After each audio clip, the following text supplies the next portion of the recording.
Welcome to Wondering Broadcast News. I'm your host, Allison, and we're hoping for a big break in our main story.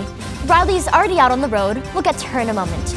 But first, Grant has the details about a family looking for love. Grant? Thanks, Allison. I've been interviewing our local couple for over a few weeks now. Let me catch you up on the details. Our story begins right here, in the land of Ur, with a man named Abram and his wife. God told him to leave his homeland and move far away. God gave Abram an unbreakable promise, called a covenant. God promised to give Abram a great big family and to take really good care of him and his family, to work through his family to bring blessings to people all over the world. Abram trusted these promises. He chose to love and obey God, and God loved Abram. God changed Abram's name to Abraham. Even though Abraham and his wife Sarah grew really old, God blessed them with a son named Isaac. Isaac is the man we've been following with our series, Looking for Love. This is where our story takes an unexpected turn.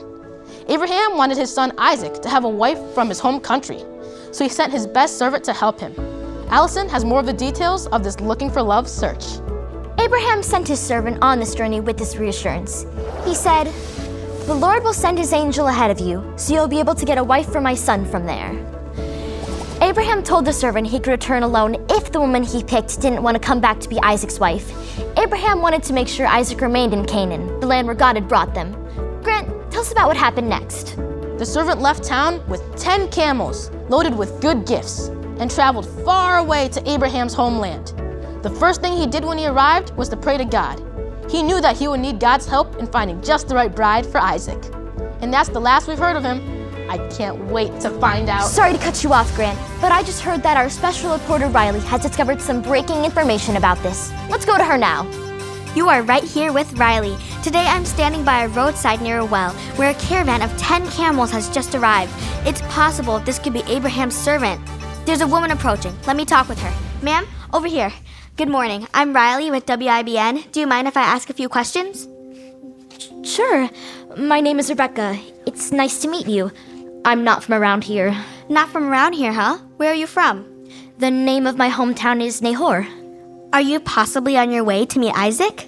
Yes. How did you know about Isaac? We've been covering the story of Isaac and his family as they follow God, and as God shows his faithfulness to them. How was it that you came back here with Abraham's servant? It started out as a normal day. It was almost evening when I walked to the well to get water. That's when I saw a visitor with 10 camels. He asked for water, so of course I got him and his camels as much water as they needed. And that's when the man started giving me gifts and praising God and asked to meet my family. This is amazing. He must have thought that you were God's answer to his prayers. Yes. I ran home to tell my family what had happened. My brother Laban went outside, and as soon as he saw the stranger, he knew God's blessing was with him. "Why are you standing out here?" Laban asked the man. "I've prepared my house for you. I also have a place for the camels." As we sat down to eat, Abraham's servant told us all the ways that God had guided his journey to find a wife for Isaac. How did you all feel? We were all amazed at God's faithfulness. God always does what he says he will do, and we believed that God was at work.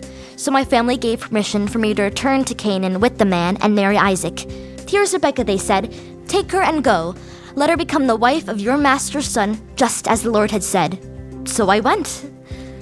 What a beautiful story. Definitely. I'm glad she was able to make the trip riding on a camel. Well, not everyone has the luxury of riding a camel to their wedding.